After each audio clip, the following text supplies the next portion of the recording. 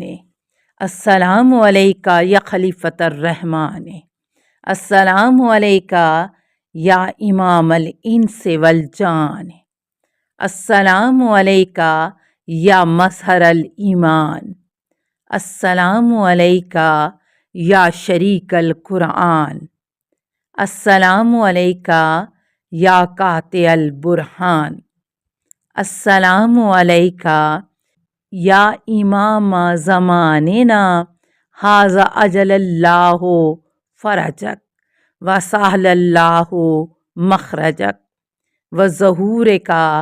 السلام علیکہ ورحمۃ اللہ.